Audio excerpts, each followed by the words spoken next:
I hope people see how much we revere the first film, and at the same time we wanted to, tell our own story.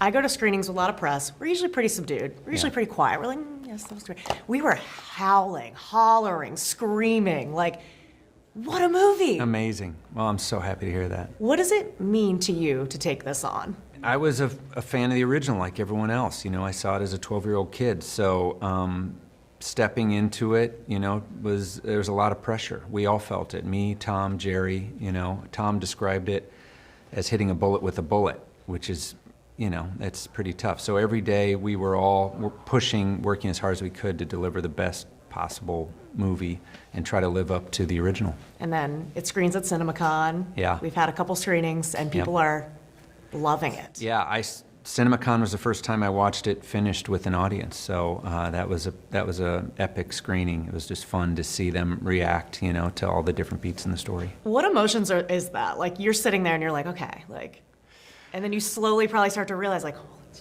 everyone loves it. Yeah, I mean, it's a little nerve-wracking because, we know we love the film, but you just never know how an audience is going to react, especially to something so beloved. Everyone has their own version or memory of the first film or what they loved about it. So,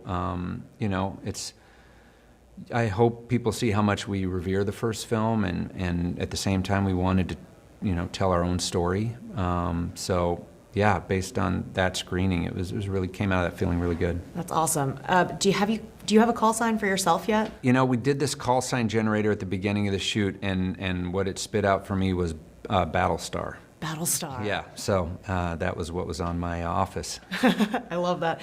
You talked about, paying homage to the original. There's a lot of great moments in there. One of my favorites, though, I always think it's so funny in the original that they play volleyball in jeans. Yeah. And you have this, scene where they're playing football in wet jeans. Yes, yes.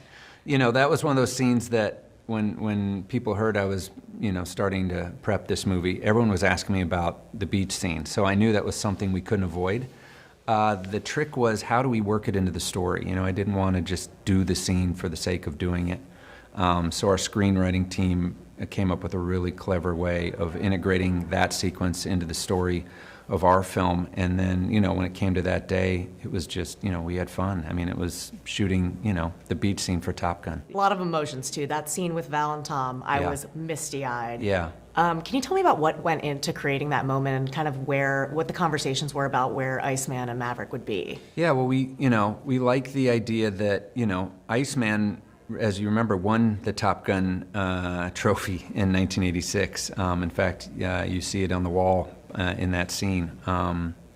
And he stayed in the Navy and continued his way up the ranks. So now he's basically as high as you can go, whereas, Maverick stayed a captain. But that friendship has remained, and Iceman's always kind of looked out for Maverick as he's, gotten in trouble along the way, as he does.